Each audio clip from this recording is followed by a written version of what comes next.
This is Overcast. Nice man cave, dude. Yeah, thanks. You need a TV on the other wall, though. You only have two. You know, it was by the people that did man caves. Oh, was it? Yeah, so that's why there's two TVs. I clearly would have never put two in myself. I'm looking. I'm like, two big screens. Yeah, they put that one. That one has a map This for the that comes show, down. for Man Caves, the show. Yeah. Nice. It's really cool. Okay, Isla, you need to go inside, baby, for real, because we're gonna talk about grown-up stuff. Come on. Do you want me to call mom? Do you want me to call mom? Oh, Jesus. You really have an 8-year-old? Yeah. Is that it? Just one? No, I have a son who's 3.5. Are you serious? Yep. Get out. Where are you living now? And Nolan. I live in Morristown, New Jersey. Hey, come on, I'm not joking around. I'm calling mom. This is where the hammer comes down. He's calling mom. That's trouble. She's gonna come and get you. It's going to be bad. I'd grab the Skittles now. You're gonna be grounded.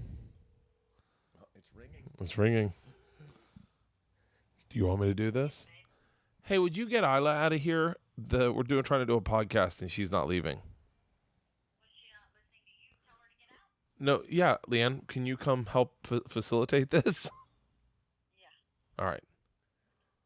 Oh, here comes the hammer. So now here's the moment where you go, did Bert marry a chick hotter than you expected or not as hot? Make no such judgments out loud. I am so bad about stuff like that. Like I like when I go to people's houses, I always Zillow and see how much they paid for them. Oh, do you really? Yeah. Leanne, this is Ben. Hi, Ben. Hi, Leanne. How are you? You look familiar. Oh, cash cab, most likely. That would probably be it. Come on, baby. Or the secret pictures of me that Bert has in the car. Yeah. Did find this last week. Nice to meet you. Nice place you guys have here. Thanks. Yeah, it's really nice. Like it? Nice All to right, meet you Isla, too, I love you. Isla. Sorry, I'm taking your daddy away for an That's hour. okay. She'll make it. I figure I'd leave the door open, and even though we'll hear airplane noises, just because it's a little cooler. This Burbank Airport right here. So, dude, it's been. I feel like it's been since I first left New York. Since I've seen you, I know I've seen you since. I can't remember. I'm trying to remember last time we saw each other, where I feel it like was. it's been. I want to say it's been like 13 years. It's That's what it something feels like that. I saw you here in a place that you rented, a little house way up in the hills. Yeah. Like a Frank Lloyd Wright house or something. Yeah. Some oh God. like crazy little Shangri-La kind of place up. Back when I thought money was just gonna keep coming, I was like, oh yeah, That was a cool house. It was a great house. Yeah, yeah. Just it was. That was a fun time. So when were you living there? I think that's the last time I saw you. I had to be at least 10 years ago because I had Georgia. It's probably been 12 years. Wow. Yeah. That's crazy. You have two? Two. Georgia is the oldest. Nice. She's the perfect one who's inside doing homework or something Right. responsible. And then Isla's one out here. I told everyone, I go, I'm doing a man cave or I'm doing a podcast, everyone in the house. And Georgia's like, sure thing, Dad, cleaned up. Cleaned up and Yeah, went put out in. some combos. Right. Georgia's the... She put those out for us? Oh, yeah. Dude, that's so sweet. And that's Georgia. And then Isla just Next sat out time, here. tell her to make a note. I don't like combos.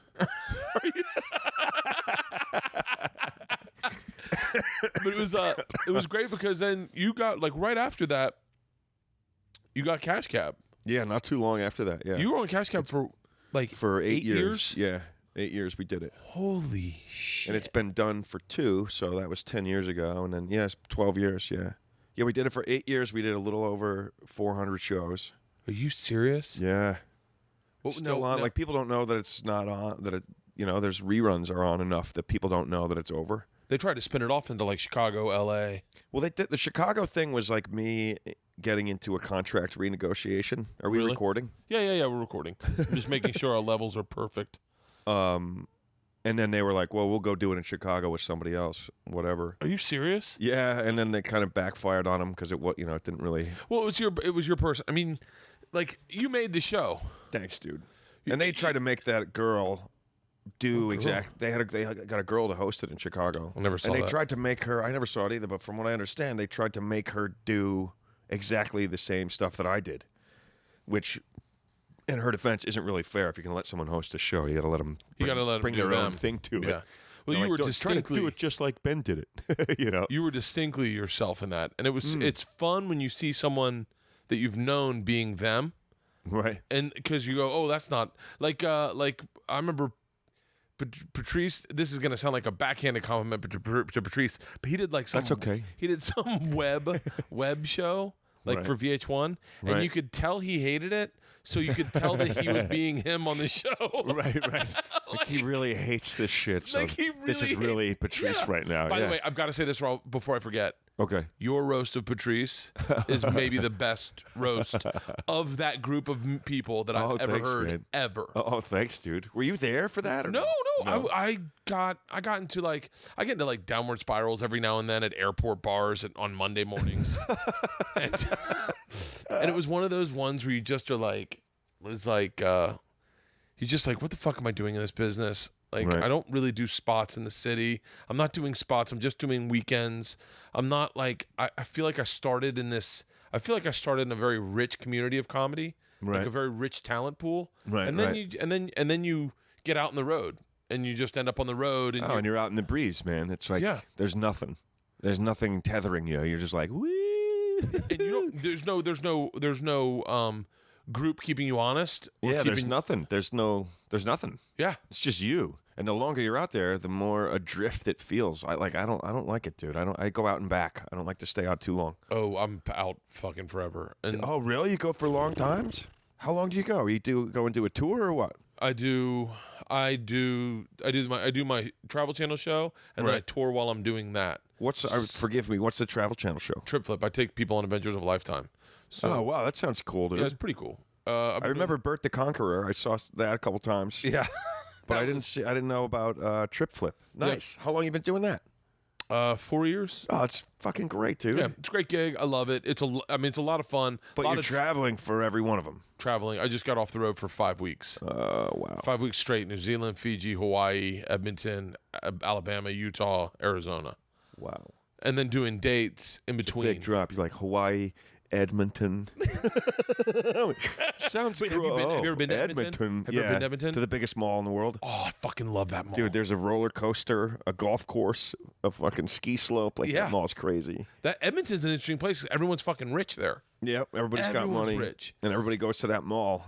But back to my There's point. nowhere else to So go. I'm sitting in. I can tell you what bar I was at. Okay, I was right. at the pit. I want to say it was the Pittsburgh airport. Right. And I'm at their no, it's not. It's a Philadelphia airport. I'm at their bar. I want Okay. to see Patrice had just recently died because I was watching Elephant in the Room, and I was okay. crying. I was laughing so hard. Oh, I still haven't watched Elephant in the Room. Oh, I think I'm kind of afraid to watch it, yeah. but And so I get on to your roast. It is probably 27 minutes. is it that long? I want to say that because at one point they're going wrap it up, and I look and I remember.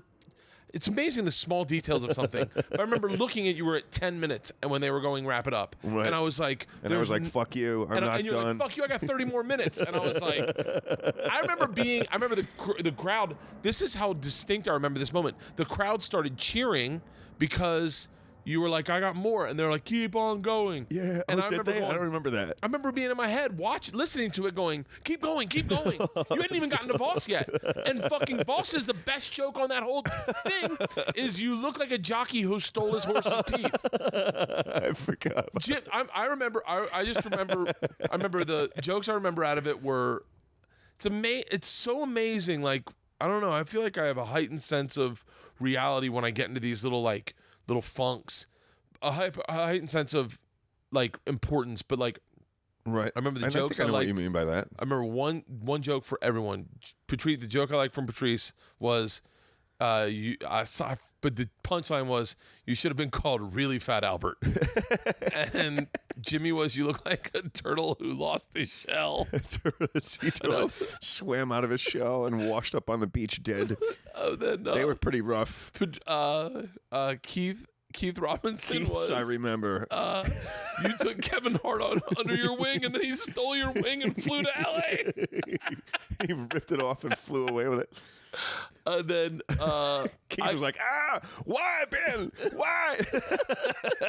and then someone started, because in my head I was like, motherfucker, why isn't Ben doing roasts? It was Right, It yeah, was yeah. easily One of my favorite roasts I've heard of ever. And it's you got to be. It's a little inside baseball. Like you gotta know those guys. You got to know those dudes, yeah. And you got to know that scene. I feel so blessed to have started there because Me too, dude. When that group, yeah, like you travel around now, and guys know us.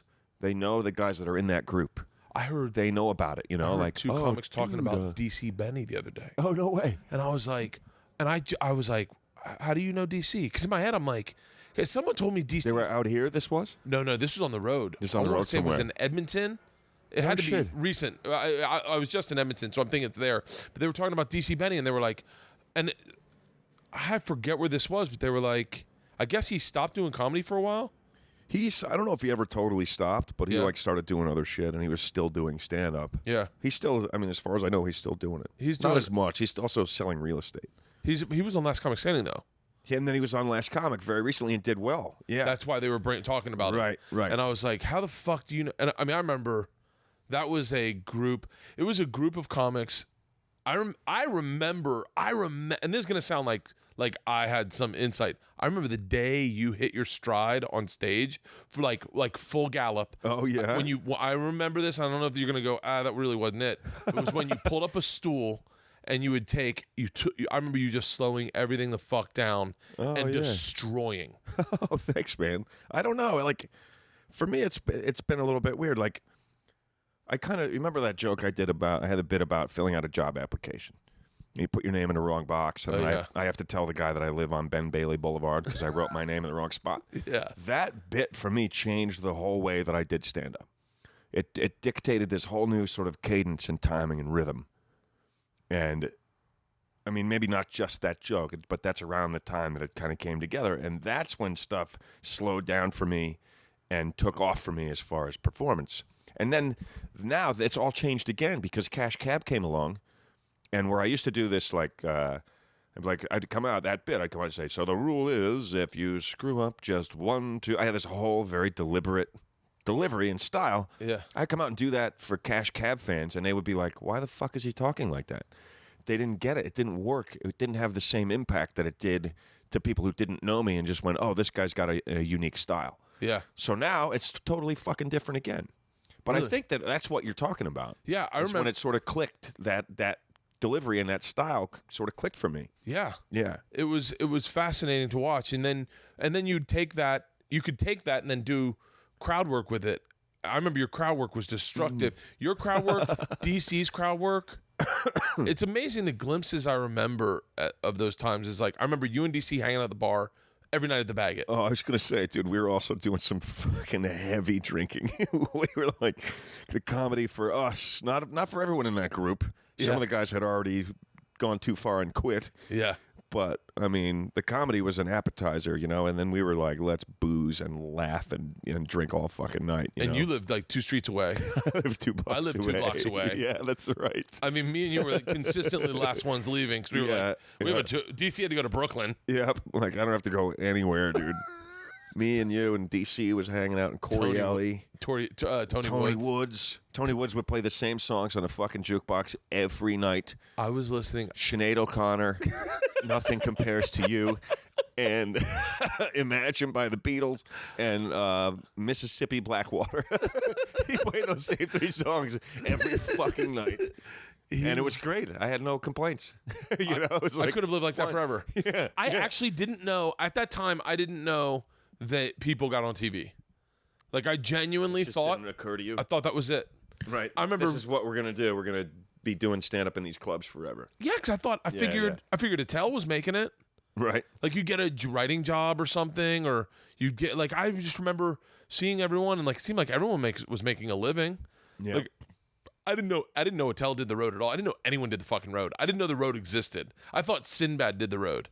That was Right. That was another Just great. Sinbad. Yeah, I was like, that's who does the road. Sinbad, Paula Poundstone, and I was like, and then Right, we're right. club comics Right. Yeah, we're club comics. So we just do these shows in New York for $20. for $20, and then everyone. I remember I moved to LA, and I remember coming back, and it was like everything seemed like everything changed, like nothing. Like I remember coming back and being like, I don't feel like this is Like I couldn't find anybody. There was like 9 kids barking at the Boston Comedy Club. That's how it is, right? I can totally relate, man. Cash Cab came along and I got so busy. Yeah. And then I started being able to sell tickets on the road. So then when I wasn't shooting the show, I was on the road doing shows, which is kind of sounds like where you are now. Yeah. And then I'm like, oh, I can't wait to get back to town and hang out with all the gang, you know? And then you go back and they're not fucking there anymore. Yeah. And you're like, what? What happened? Where did my friends go, you know? But they're all doing the same thing. The most of them are out working, you know? Yeah. And the ones who are still there are like, fuck you. Leave me alone. I'm still here, you know? Some nights it's good, though. Some nights I'll pick a weekend randomly. Okay, I'm going to be home this weekend. I'll go and do some spots at the Cellar. And it's great. It's like old times, you know? Yeah. There's a couple of new, younger guys around. But, you know, if like Keith's around or Jimmy Norton will be there, whoever, you know, a handful of guys from the old gang, and it still feels, you know, still feels great. It really does. Did you go to Patrice's funeral? Yeah. I was fucking. I couldn't. We went to me, you, Patrice, and Rich collectively, theoretically, Rich Voss went to Scotland together. Oh yeah. Yeah. Oh yeah, we sure did, didn't we? Yeah. We played golf together. Yeah, we did. In Gullen, we played golf, and we were like, "We'll get a snack at the turn." Yeah. No fucking turn. I'm like, how do they play 18 holes in a row here? When do we get back to the fucking castle?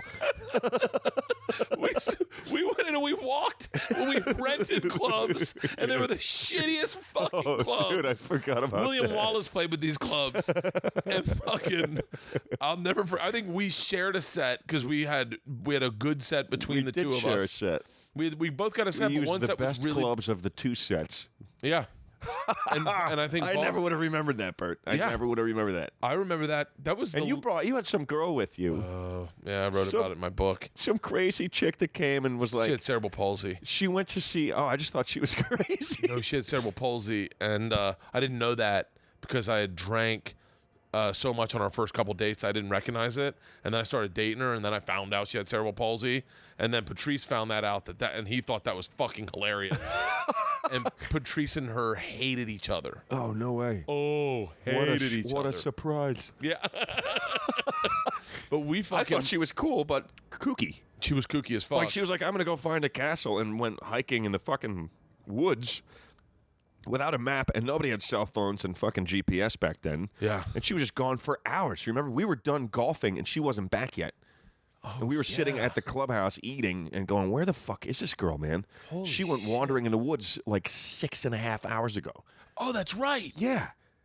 That's why I'm saying she was kind of nutty. She was really fucking Because she nutty. went out roaming around in the middle of fucking in the Scottish Highlands. Holy And we were like, shit. she's not coming back, dude. But So- she came back. She had all fucking burrs in her in her clothes, and she was a mess. But she was like, I found it. I found the ruin of this castle. And we were like, thank God you're alive. I fucking That remember was that. a I think crazy trip, dude. I think we started drinking after golf, me and you, Yeah. and eating. I remember we had Snickers We had Snickers. because Yeah. I remember that. I don't know how it came up, but we were eating a Snickers, and we were like, these are really good. It's probably I've consistently said this my entire life every time I've eaten a Snickers since, but I think you might have said it at the table. Can you imagine being there when they first created Snickers? And I was like, these are fucking amazing. Can you imagine being at that meeting going, this is really good. I just had It's chocolate so up until then. Fucking good. This is the best thing I've ever eaten. That makes me think of Corey Ellie's bit about who I haven't fucking seen that guy in so long. I don't know what's going on with him. He's such a funny fucking dude. I toured with him Oh, did you really? for Jameson. Oh my God, Dude. Are you guys and you're both still alive? Congratulations. I'm look, this story's make believe if anyone wants to believe it's make believe. Whatever. I'm so weird about telling people stories about Dude. people, but there was a night on that tour. It was the last time I ever ate mushrooms. and I only remember that because we sat out with this black and white camera all night by a fire doing these trippy pictures, and it's on my Facebook.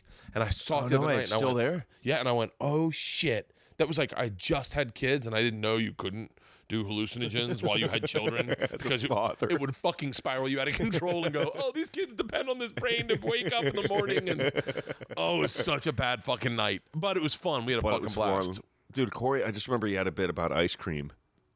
He's like, you ever think about ice cream? Like the first guy who invented ice cream?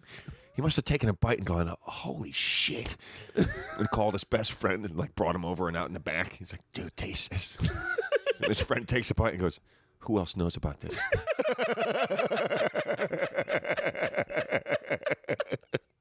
I fucking love that guy, man. He used to do a bit. I'd love to see him again, man. He used to do a bit.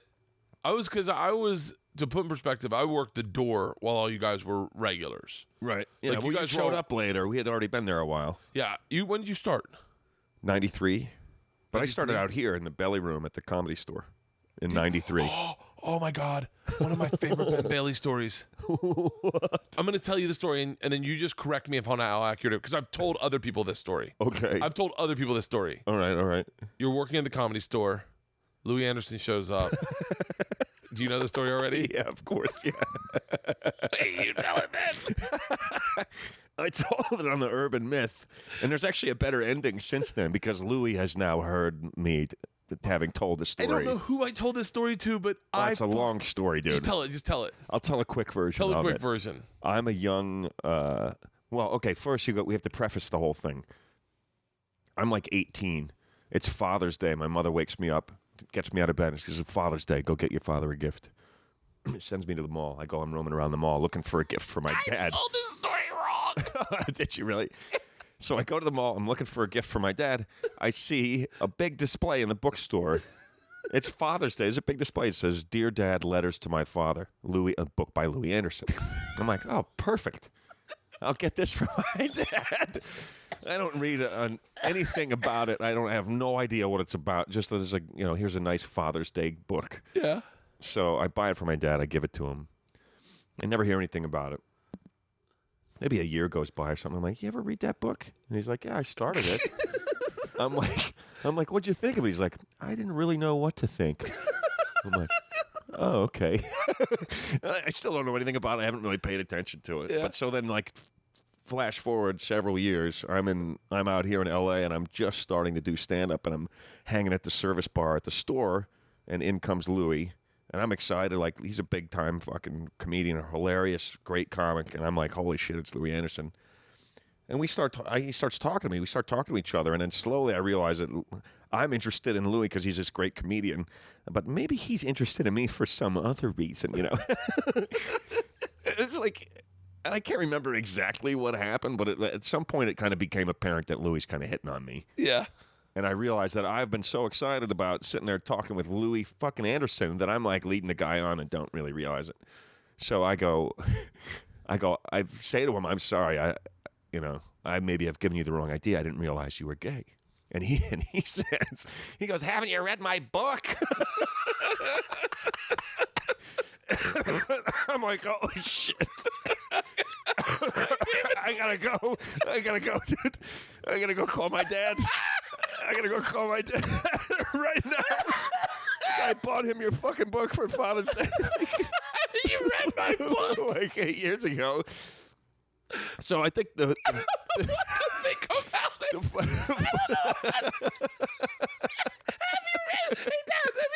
Have you read the book? You idiot. Yeah, I read it, Ben.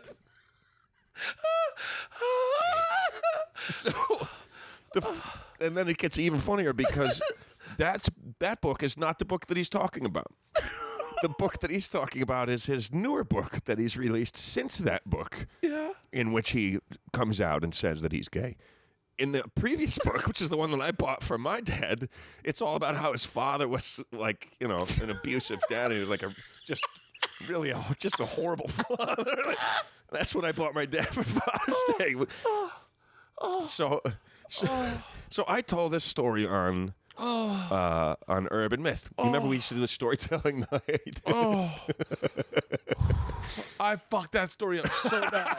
I'm curious about yours. But so wait, dude. So I told that story on Urban Myth, and we recorded it, and you can watch it on Amazon or whatever. You can get it. I have more people calling me going, oh, that Louie Anderson story is fucking hilarious. And I'm always like, you know what? I was a little drunk that night. I don't remember exactly all the details. I hope I haven't fucking pissed Louie off or whatever. So, Yeah. And that's just in my head, So then I'm in Montreal, like a year after I've told the story, or 6 months later, and I see Louie sitting there in the lobby of the hotel, and I'm like, oh, there's Louie Anderson. Maybe I should go and say hello and whatever. So I go over to him and I go, hey, Louie, I'm Ben Bailey. Do you remember me? And he goes, oh, I remember you. You're a great kisser.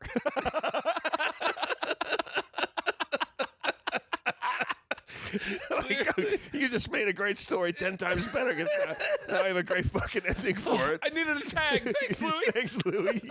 But he was a good sport, He's funny. Yeah. And then he rode in the cash cab. We did some Vegas celebrity episodes. And, Oh, really? And Louie rode in the cab and was like, he's so nice, man. He's like, guy. he made sure said to the camera, you guys, you need to understand what a great comedian Ben is. He's not just this guy who does this show. I was like, wow, that's fucking amazing. Like, he's such a cool dude. It's great. Such a nice guy, He was really sweet to me when I first started. Not first started, but I got to a place in LA where I'd done some TV, but I was kind of I had to start over. Like I literally had to start from scratch. Not that I had to start over. I probably started where I deserved to start. But you do some TV and you believe in your head. I remember when Scalaro came out, I was like, don't ever fucking get away from stand up. Don't stop going to the clubs. I really fucked that up. You did? You stopped going to clubs? I stopped going to clubs entirely. I literally got on TV and then didn't do stand up for like a year and a half. Oh, it's a long time, dude. A really long time. And then I was like, shit, I need to get back. I mean, I'd do showcases and shit, but I wasn't doing I wasn't working. Right. You got to stay in the clubs. I did something similar, not to cut you off, but I did something similar, just so you know. Like one year we did 120 episodes of Cash Cab in a single year. And I didn't do any stand up for 8 months of that year at all. And I regret it the same way that you're, Yeah. I'm okay now because I feel good about my new set and everything, but it's hard, man. It's fucking hard. You can't just stop. You got to keep going. That's the only reason. The only thing the road's good for with me is that I write on the road. I write on the road. Yeah. I don't write in LA. I write on the road too. If I do sets in LA, I do something with if a group of guys that I know are doing something out of the Ice House and they just call me up and they're like, you want to do a set? Sometimes I'll do shit, but for the most part, I'm on the road. I'm on the road so fucking much. I feel like I'm depriving my family of a father and a husband. Well, that's not good, Bert. So tonight. You should find a place to do regular sets here but you're on the road mostly for your show, not for doing stand up. I'm on the road. I'm on both. I do because I make half my money doing the TV show and then half my money doing the road. Right. And the road's really weird. I've been doing it so long. I've been on the road for probably 10 years. Solid. Wow. At least how many dates, how many weekends or whatever? At least every year, at least 35 dates a year. Wow. Probably 45 on a lot of years. But I do. Dude, that's crazy. Yeah. That's so much road work. Yeah. How the fuck are you doing that? I can't do that much. You just I go every other week. It's and kind in of between. LA vibe. Yeah. I mean, you can't make any money in LA doing no, you stand can't up. make any money. I did a show at the Improv the other night. They gave me $12. Yep. I was like, what's this? And you get drinks. There was you a get change drinks. for my. If Eddie's bartending, you'll get drinks. Yeah. That's I it. mean, they're nice. I love that place. Yeah. But I was like, this is what the guys Improv. get is $12? Wow. Fuck. How can my first thought is how do these guys that are living out here? How do they? You cannot make a living just doing spots in LA. It's a showcase city. I hope you get put on a sitcom. Right? Yeah, That's of course. it. And but then, what percentage of guys get that? I mean, you're gonna have to have another job. It's a very different. It's so different. I was thinking about this in the shower, oddly enough. But I was in the shower and I was thinking when we started, it was hopefully get. This is the way I thought it was. It was honestly. I didn't know bigger than this world. Either get Jason Steinberg or Barry Katz to manage you, right? And then hopefully get a commercial. Because I remember Jim Gaffigan and Judy had gotten commercials, and that was big deals. Yeah. Or Can You Make Me Laugh was a big deal. Oh right, Make Me Laugh. Yeah. Hosted by Mark Cohen. And I remember Mark Cohen came into not to shit on Mark Cohen because I've partied with him since. He's a really nice guy. He's a great guy. But I remember him coming to the Boston one time and doing a set, a road set. Right. And it did not translate. Oh wow. And it was just all fucking. Dude, it's so different. I just recorded a new special a few weeks ago, about a month ago. And I was I almost did 2 different sets and release 2 different specials at the same time called On the Road and In the City, because the shit that I've written on the road over the last 2 years and the shit that I've written in the city over the last 2 years are so different. Yeah. They're so fucking different. Well, New York is such a different place. It's the cutting edge, I think. Yeah. I know it sounds cheesy, but I really think that that's the cutting edge of comedy. And if you're not working there often, you're not going to be right on that. You're going to be somewhere else. I'm 2 dribbles behind when I go there these days. Yeah. Like I go to Gotham. Right. And Gotham's Gotham's a little bit of a road club. Yeah, it's kind of a road club in the city at this point. You know? But you still have the energy that permeates the way people do stand up, and that is very in the moment, very live by the sword, die by the sword. Yeah. No one comes up with you will see in the city, you see people come up with prepared material they're working on, but no one comes up like I know what you're thinking. Right. You know, I know what you're thinking, and the answer is Capricorn. Yeah. You remember that? Yeah. That's Attell. That used to be Attell's opener years ago. Ladies, I know what you're thinking, and the answer is Capricorn. He was. Who was your favorite guy working in the city when you first started? Dave Attell, absolutely. Really? Yeah. He was the man. I watched a bunch of guys the first time I went in, and I was like, I don't know about these dudes. And I didn't remember who they were, but then Attell came on, and I was like... Sweet, you started out in L.A. and then came out... I started out here in the belly room. I was here for maybe a month and a half while I was doing stand-up. I lived here for a while before that. Did it for about a month and a half, and then everybody was like, if you really want to be a comedian, New York is the place to be. And you were from Jersey, And right? I was from Jersey, so I was like, all right, I'm going to move back. And I lived in my parents' basement and did stand-up, drove back and forth and did stand-up in New York. And the first time I saw Attell, I was like, holy shit. I got a lot of work to do. Like, if I want to be the comedian that I want to be, which is, someone on that level, I got a lot of work to do. Yeah. I was, awed by him. Now I don't have any time for him. No, I'm just kidding. Now he's fucking old news. Yeah, I mean, quite honestly, I'm writing circles around the guy. It's funny, we were talking about that, like that same question on the radio. I can't remember, it was that Sirius. Maybe he's on Brewer's show or something. And guys were talking about who was your guy, like when you came and you watched a guy and you were like, holy shit. Yeah. For me, it was Dave, for sure. And somebody else said it was Louie. Not Anderson, but Louis C.K. Yeah. And I said, I don't have that for Louie. Me either. And then thought that people thought that they misinterpreted what I was saying, which was they thought I was saying, oh, well, I never thought Louie was that great. That's not what I was saying. I think Louie's a great comedian. I just didn't see him in the clubs. He was. I don't remember seeing him in the clubs in New York. So like, that was it for me with him. Because a couple of guys were like, for me it was Louie. Like I love Louie. Louie's he's the best. And yeah. And I was like, I don't remember seeing him in the clubs that much. And his act was very different at the time. I remember seeing him in the clubs. One of my he had one of my favorite jokes was you ever go to a late night diner and you order just something and they order like crazy. That what they say to the guy at the cook is not what. It's not what you said to him. Yeah, and he's like I can order diner talk. I worked in the diner for a long time, so he'd say order something. Can you order? By the way, I'm fucking ruining Louis' joke, but he's like order something. And so the lady like, why? I'll do it to you. This is what he did. He goes, so order something. Can I get your order? Yeah, let me get a cheeseburger, fries, and a chocolate milkshake. Cheeseburger, fries, chocolate milkshake. Okay, is that it? Yeah, that's it. Okay, all right. Cheeseburger, fries. Sorry. I need 2 monkeys riding sidecar with flapjacks. I want you to smack them down, give them AIDS, and put some. And he goes to this big long tirade. And then he goes, and then I need a cheeseburger, fries, and a milkshake. And That's fucking great, dude. Yeah, see, I don't know that bit. I never heard it. I only saw him once. He came into, and I only knew him because of Dimitri Martin. Was obsessed with him. Oh, was he? Dimitri was. And Dimitri and I started roughly on the same night.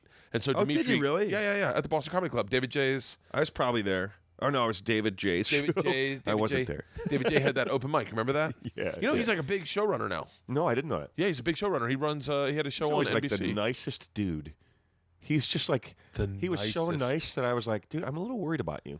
The nicest being guy in this world and being as nice as throat businessman. Is he really? Cut throat businessman. I mean, That's fucking hilarious. he was. I was worried about him. Now he's like show business mogul. He's just firing people from his fucking lounge chair. I would like to venture to say he was the first guy I knew that ever had a website. He paid Dane Cook money for a website, and he was making $400,000 a year running an open mic in the city, doing colleges on the weekends. And it was like he still to this day, showrunner still does fucking colleges He still does college shows. for like 10 grand a pop. Wow. Like he was a businessman. I did a pilot, my only pilot. I booked a pilot at CBS. I got a deal at CBS like right after. When we were all in Scotland, I got a deal at CBS. I go out to LA, I get a TV show, I get a deal, and David J gets a deal at CBS, and Gary Goldman gets a deal at CBS. The three of us have a deal. Three separate deals. Three separate deals. This is the way David J's. By the way, DJ, if you're listening to this, I hope this doesn't sound like I'm shitting on you. I'm complimenting you, but I'm telling it. I was shitting on you, fun David. way. If you're listening, I was shitting on you. Bert was not. I write a pilot about myself. Right. Gary Goldman writes a pilot about himself. David J writes a pilot where I'm his best friend. And he figures, whose pilot are they going to make? The one where I got Bert in it and me, or Bert where he's by himself? Of course they make David J's. They plug me into David J. And I will say this for David J. They did not want me in that pilot. And DJ fought to get me in that pilot. He genuinely funny, dude. fought to get He's me in a that smart pilot. dude. It's a smart guy. And But then why didn't they want you in it? They have a deal with you. Why don't they want you in their fucking pilot? They wanted a better actor working alongside him, I think. I think that was the... But this is weird. the other thing DJ did. You ready? That's like the kind of thing that just makes you go like, what? And then he goes in. He goes, what's that? I have to blow my nose, so I'm holding my mic with my knees. He then Are we goes... being videotaped as well? I have a GoPro going, yeah. GoPro Black Hero.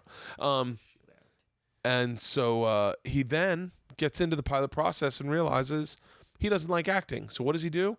He immerses himself in the writing side of this deal and gets into the room, brings in top-notch writers into the room, gives them whatever they want, and then plugs himself into Whoopi the very next year. Like, he just was the smartest fucking dude in the way he looked at this business. I wish I'd had his insight. Like, he said to me, he goes, Bert, would you like to be in the writers' rooms? Would you like to be in all these things? And I just was like, I was so fucking short-sighted as a young comic. I was like, are you kidding me? I'm going to be fucking famous in like 3 years. And I just was like, yeah, good luck. Good luck with the whole writing thing.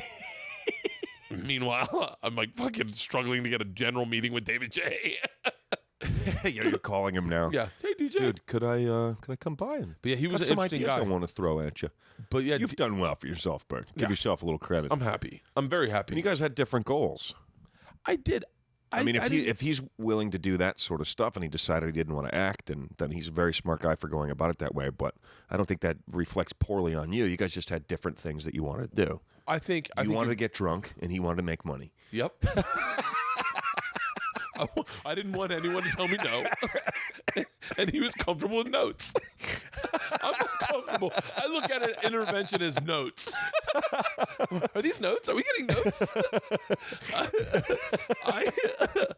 Yeah, you're right. Exactly. I was joking, but No, change getting drunk to being a comedian. it's And then it's true. And, what he wanted was something different. His goals were different. we were the Howard Rourkes. I'm not calling David J. Peter Keating, but we were the Howard Rourkes and the Fountainhead. We were I would say that me, you, DC, I would argue Judah, there are a bunch of guys that liked being stand-ups in the city. yeah. And liked the lifestyle and liked coming into the club and seeing other comics and hanging out with other comics and finding a room like the storytelling room. That was a very pivotal point in my entire career because DC and I started that together. Did you know that? I thought DC and I started that together. DC and I, I wish we could call DC. DC wanted to do the room first. It was his idea initially. It was his idea, yeah. And then he said, I need help bringing people. Do you want to help me with the room? And you can bring some people. And I had a bunch of young girls that I'd gone to college with. And so I was like, yeah, sure. So he's like, yeah, you get whatever spot you want. And then I did I want to say I only did 3 shows. Right. 3 of those stories were on my hour special. Oh, no way. 3 stories I told: taking acid and going to Disneyland, Right. fighting a black dude, and and fuck, I forget the other one. Fighting a black dude, and I remember DC's wife was black. Yeah, and she he came still up, is. She's for the still record. really, Yeah, completely. But he came up to me far and as I was know. like, "That's a great story," and he told me, "He's like, you got to tell that on stage." Oh, you're Said always the a same- great storyteller, Bert. That was a great fucking room. Urban Myth was one of my favorite things we ever did. I only did like 3 shows, and then We I moved to. I think I moved to LA. And you moved. Okay, so that's why I didn't realize that. Yeah, I moved to LA, and But I did. I think we did it every You guys Tuesday did it for a long night. We time. did it for years, and then we eventually taped it 2 different times. I mean, that was such a great idea and a great. I mean, but no, the network people are like, what's it like? What's another show that it's like? I'm like, it's not like another show. It's this fucking show with great comedians telling great stories, and that's it. You don't need a better pitch. What the fuck? Why do you need? It doesn't need a hook. yeah. Every story is great within itself. It doesn't need anything else. Yeah. You know? I want to say I remember Patrice telling the story about Tony, Cool Tony. Yeah, I remember that. Yeah. About the guy that he would look up to and how he treated women. And Patrice felt like if he did what Tony did, then he could get women. Right. It was such a vulnerable story. Yeah. And I remember but it was so Patrice because he was like, Tony would just go up and smack him on the back of the neck. And they'd be like, "Oh, Tony." Yeah. So he's like, "All right, that's what I gotta remember do. that. I gotta Yeah, I remember smack that. a bitch." So he go up and he goes, I got those big ass gorilla just whap and like Patrice. It was the fun. I remember, but then I remember Dave Chappelle going in that room. Yeah, and Chappelle came in. But he could. The one time I remember, and this must have been the first 3 times that ever was there, he couldn't not do material. See, there's a few guys that had a problem with that. Yeah. Dave came in and did material. And it was like, dude, that's not what this show is. Tony Woods had a hard time just telling a story Yeah. and not doing material. But for Tony, like his bits are stories kind of anyway. But yeah, some guys had a tough time with that. Dimitri Martin came in and was like, he goes, he got up there and he goes, "I'm sorry, this is awkward for me because I don't really like to talk about myself." and then he talked for like 34 minutes. Like, poor guy doesn't like to talk about himself. He just talked me right out of my next fucking show. Like, Wait, what did he talk about? He's some story about how he went to Paris and met Woody Allen, and he was supposed to do a movie with Woody Allen, and he like had toilet paper hanging out of his pants or some shit like that. I can't remember. Really? Yeah, it just went on and on and on. And the whole time he was like, "Oh, I'm not enjoying this, but here's another 12 minutes." Jesus. It was a good story. I just thought it was funny that he prefaced his whole long story with how he doesn't like to talk about himself. I don't normally like talking about myself. Yeah, but now I'm going to make an exception now, so buckle in. What are you doing out in LA? Just hanging out? I came out to play in a golf tournament that I played in today, a charity golf tournament. I came out to meet my girl who's flying back from Australia. Shut up. Yes, she's on a plane from Australia right now, and she'll be here in the morning. She's been home visiting family and friends for the last month, nearly a month. Really? Yeah, so we planned this trip around it. I'm going to do a bunch of spots, have a couple of meetings, and, just hang out. That's fucking awesome. It's good, dude. I can't wait. She's coming back in the morning. I haven't seen her in so long. It's killing me. What's the deal with I don't like. I always look like what do you want to do next? Well, Because you had the NBC game show. right, I had Who's Still Standing. That's Yep. a while ago now. I remember when that came out. That could have been that 2 years ago. No, it's more. It's maybe 3. It's probably Really? Yeah, it's probably 3 years ago. Okay. You had that. I was still in on Cash Cab then. Really. Yeah, so it's 3. Just It was so raking funny, in dude. money. Like, NBC was like, "We want you to host this show, Who's Still Standing," and I was like, "Okay, cool. We just have to clear it with Discovery because I'm already in." Discovery was called up and said, "All right, we're gonna let you host that show for NBC, but there's one condition." And I was like, "Oh no, here it comes!" And they're like, "You have to also host another show for us." I was like, okay. "Okay, Shit, are you gonna pay me for that too? yeah, all right." You guys, you're really sticking it to me. But so I had 3 shows going on there for a little bit, which was awesome. I did the show Best in the Business for Discovery, but we only did 4 episodes. Who's Still Standing? We did a whole season. We did 10 of them. And it was good. It rated well. It actually won the night a couple times, but they just didn't make more of them, you know? Game shows are interesting because they've got to, even the ones that catch fire, it's a weird, it's got to be like a phenomenon to stick around. Yeah. They want something that the network's going to say, we're going to make 100 of these in the next 6 weeks, you know? What? I have no And they kept saying that. We're going to make 100 of these in the next 2 months. And I was like, it's going to put me in the ground. I can't make 100 episodes of this in a fucking month. Are you guys crazy? Oh. Why would we need to do that? It airs once a week. Would you host another game show? Yeah, absolutely. I'd love to host a game show. That would be so much fucking fun. Dude, it's fun. You're good at that. I'm really bad at Thanks, dude. I mean, it depends on what it is. It's different. Who's Still Standing was tough because they didn't have the whole game worked out. And we're already we're starting to shoot, and the game is not fucking figured out. The rules and things are changing up to the last Really? minute. And they've kind of screwed up because they've got all the contestants. I was surrounded by 10 contestants. I'm in the middle. Everybody's on a trap door. There's one contestant in the middle with me. All the contestants are on a wide shot. Their camera's on the other side of the fucking stage, which means pretty much wherever I'm standing, I'm in somebody's line. Yeah. So it's a little bit of a logistical nightmare, and it doesn't really come out until we're shooting. And so I almost have nowhere that I can be on the stage. So we have to stop down, and I go through, and we map out, and I put little marks, and so that's the kind of shit we're doing up to the last minute, which is not really anyone's fault. It's just kind of the system. When they get the green light, all right, we're going to go ahead, we're going to make the show. This is when we need it by. Get the sound stage, get this, and then it's time to shoot, and you're still working out last minute shit, So Yeah. that show, I think, could have been a great show. I thought it was so fun, and everybody that I talked to about it said, "Oh, it was such a fun show. We wished it had come back again or whatever." But I don't know. So much has to go right. So much has to be perfect. It's insane. To go, let's keep making this. It really is insane to think. I mean, think about all the. I mean, you were there when Cash Cab caught fire. Mm. I mean, not a lot of talent in this business ever get to know that feeling of, I think this show's working. Yeah. I remember, dude, it was weird. It was we did one season and then we waited. It took 8 months before they re-upped. 8 or 9 months. Really? Yeah. That's a really long time. Really long time. We finished in September of 2005, I think. And then it aired through December, and then it was July before they said, or something like that. Yeah. Hey, we want to do it again.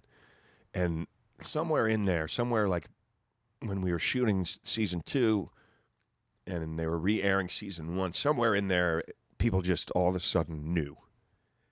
And it was going from nobody. In between season 1 and season 2? When they were re-airing season 1 again, while we were shooting season 2, it just, somewhere in there, it just became something that people knew about. And all of a sudden, everybody knew me on the street, and it was it was fucking weird. It was awesome, but it's a little off-putting. Yeah. It's a little bit whoa, what's going on? And are you living in the city at this time still? Yeah, we're still living in New York, and I told my wife at the time, my ex now, I said, people are starting to recognize me. This is kind of weird and crazy. And she was like, "Oh, they're not. She thought I was. Well, she was crazy. French, right? Yeah. She was, you're crazy. So, but then I go, no, really, you'll see. You'll see when we go out. And she was like, yeah, whatever. We went out and we sat outside and we were eating dinner, and people just going by constantly, hey. And she was like, oh my God. I was like, I know, this is ridiculous, right? Yeah. So it definitely, I was there when it hit, and I was out and about and got to experience that. It was amazing. It's a really, I mean, I've experienced the smallest inkling of that, just the getting noticed by a sky cap, but right. But it still feels amazing. I can't imagine what, the only person I can relate you to is Adam Richman. You guys both had explosive. From Man vs. Food. From Man vs. Food, right. Just sensational, and I would argue two probably similar networks, Travel Channel and Discovery. Discovery is probably a little bigger, but Discovery and Travel, when they have a show like that, they air the fuck out of it. I mean, Cash Cab was on all the time. Dude, the crazy thing about Cash Cab is a 30-minute show was the only 30-minute show they had. Are you serious? So if they played it once, they had to play it again. That's You know what I mean? Yeah. They fill an hour. They're not going to start a show at half the hour when they only have a half an hour to fill. Then everything's off. yeah. They want to be on schedule for prime time at 8, Fringe from 6 to, So if they played it once, they played another one right after. So we basically got double play just because of that. Yeah. And then it kind of caught on, and then, so. You had to have some clusterfuck shoots in there. We did, yeah. It was pretty hairy, dude. It was season 1 was probably the hardest one because we were working out the show, It was like long fucking days, 6-7 days a week sometimes. Yeah. 15, 16 hours a day driving a fucking cab and Are you hosting a serious? game You had to get your show. cab's license, your hack license, right? I did, yeah. Do you still have it? It's expired. I let it expire, but I still have it. So, I don't take the PP test anymore. so you had to take a piss test? Every year. Every year. You got to take a urinalysis test to be a cab driver in New York. Holy shit. Every single year you have to do it. So wait, what were some nightmare stories of trying to shoot the show? Like, just like people coming in? It's just hectic, dude. It's like, driving in New York is fucking hectic. Yeah. Driving and Did you ever shooting get in an accident? a show. No, never did. That's crazy. I never What was hit the- anything. Did you really take the routes that you saw? You're like, I think so, yeah. for the most part? I didn't watch the show much, to be honest. I really didn't. People are like, you didn't watch? I'm like, well, picture this. You go to work all day, and then you go home. You want to sit down and watch yourself sitting there at work? No. You just lived it. What do you want to sit around and watch it for, Is there a moment where your dad called you up and he's like, buddy, this is a big deal. My guys at work are talking about it. Yeah, there's kind of moments like that where, like, my family kind of realized, like, oh, this is a big deal, I mean, 9 My seasons. friends were talking about it. We did 40 episodes was a season. And we did that 10 times in 8 years. 40 episodes. 400 episodes is In 7 years, we shot 400 shows. 400. I'm trying to put that in perspective. I haven't shot 400 of anything. I've been doing TV for 15 years, 12 years, 15 years. I've shot maybe that's fucking insane. Dude, and then I'm talking to Alex Trebek. There I'm dropping names.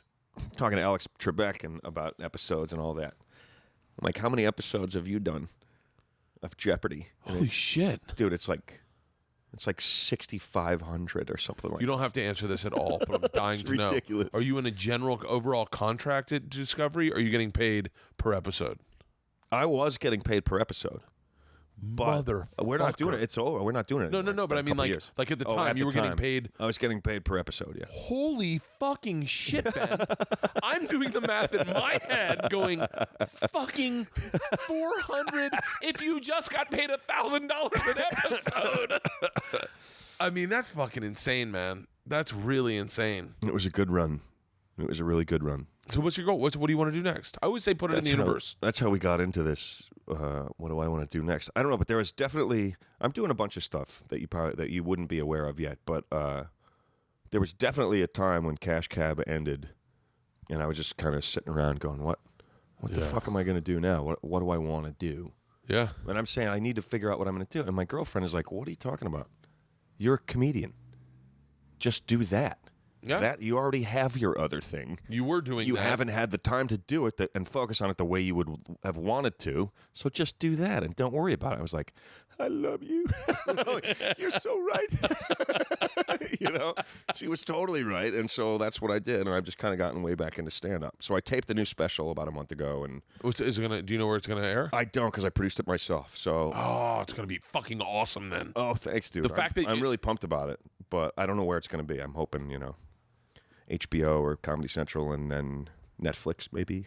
Oh, that'll be fucking. Oh, Who knows? Netflix seems to be the shit. That's where everyone's going. Netflix is great. My last one is on Netflix and it's gotten a lot of play and it's been really good. How did you break them? How did you break the mold? I know you got to get out of here soon, but how did you break? I got to go. How did you break the mold of people?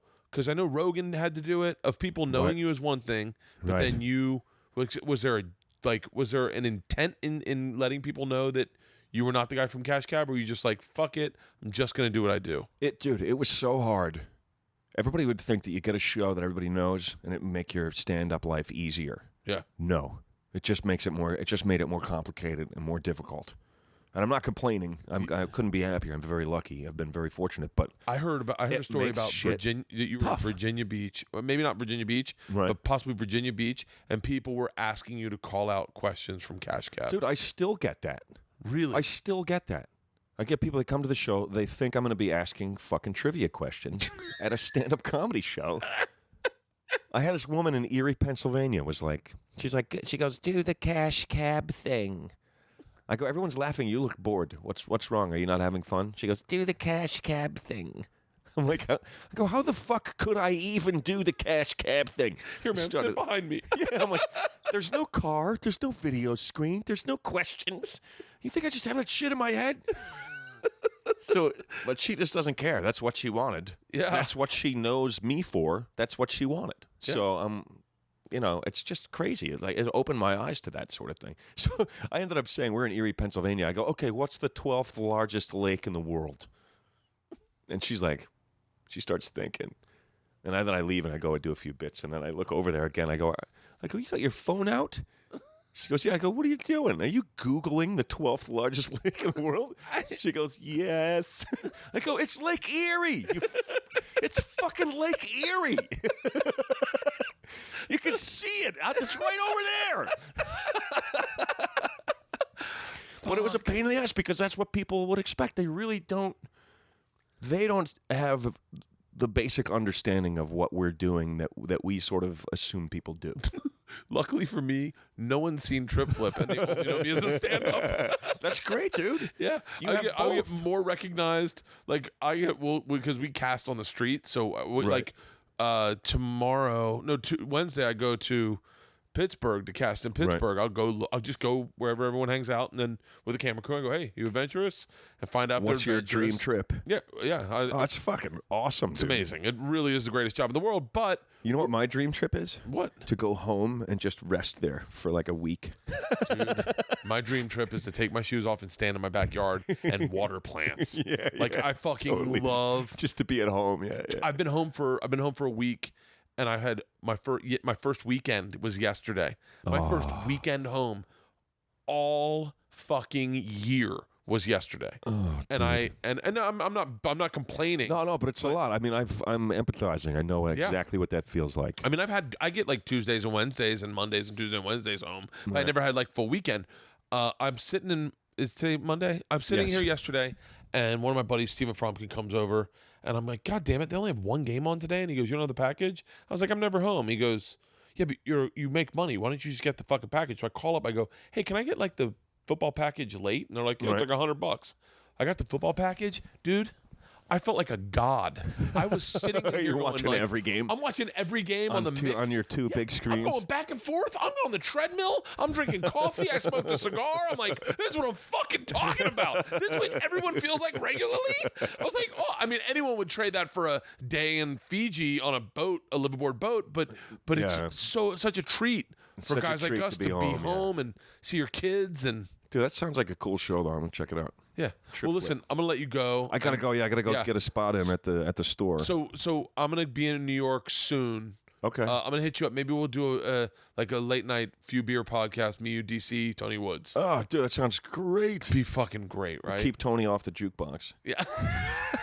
I love you, Ben. It's so good I love seeing you too, man. dude. This has been awesome. I told love your Leanne, man cave. I said my favorite joke. I'm gonna say it quietly in the mic. I predicted. I said Ben's favorite joke that I told back then was the joke where I said my name was Burf.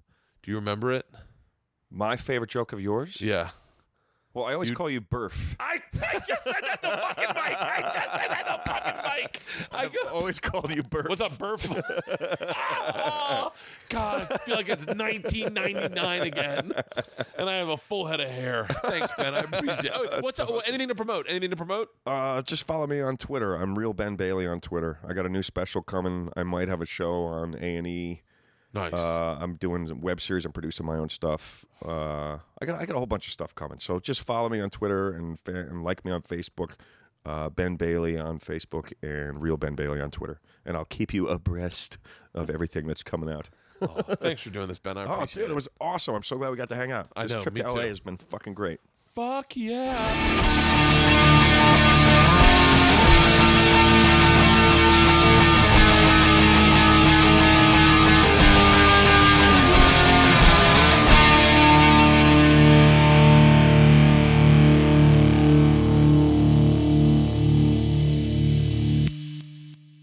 This episode was brought to you by The Machine.